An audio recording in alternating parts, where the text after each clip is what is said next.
Assalamualaikum warahmatullahi wabarakatuh. Berita Uronyo.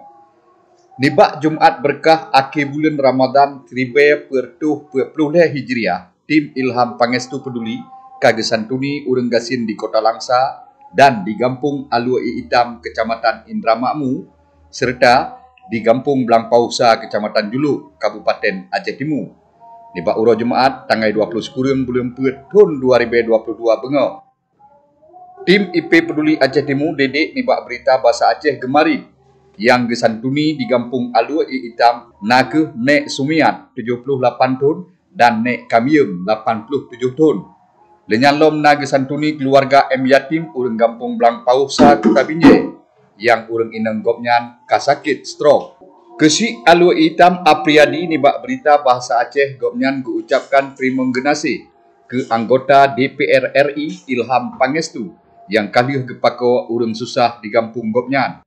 Ya, di sini saya selaku Kecik Gampung Alui Hitam mengucapkan ribuan terima kasih kepada Bapak Ilham Pangestu melalui program Jumat Pedulinya, sehingga pada Jumat ini tepat berkenaan di Desa Alui Hitam yang sama-sama telah kita saksikan menerima sembako.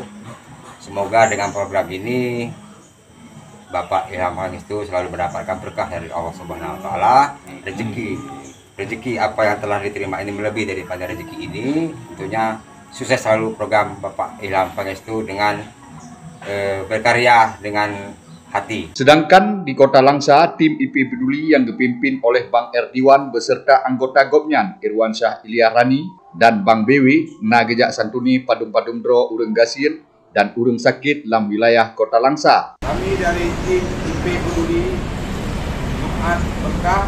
Jumat ini kami tim IP Peduli membagikan di 5 kecamatan yang ada di Kota Langsa. Menurut laporan tim IP Peduli Kota Langsa, nakeh yang gesantuni Ibu Dewi Anggriani sakit kanker tulang di Langsa Barat. Ponimin 75 tahun, urang sakit stroke Kecamatan Langsa Lama. Nek Mariati umur sekurang tahun, lansia Kecamatan Langsa Timur.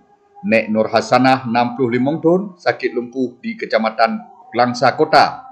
Dan Bang Muhammad Ruslan 48 tahun, mantan wartawan gopnyan sakit stroke di Kecamatan Langsa Baru. Bandung penerima bantuan sembako dari anggota DPR RI Ilham Pangestu Peduli nibak watenyan kepesampo terima kasih karena bantuan yang gejuk di gopnyan cukup memanfaat dalam rangka gesambut Idul Fitri 1440 Hijriah. Anggota DPR RI Ilham Pangestu dari fraksi Golkar dari Jakarta gopnyan kepesampo salim selamat Huro Raya Idul Fitri 1440 Hijriah ke Bandung Rakyat Aceh yang na dinanggrom tuahnyo. Dan gopnyan gelake maah lahi ngan batin. Habanyo kepesampo oleh Ilyas bin Ismail Freelance News. Nan me Inggris haba me Aceh.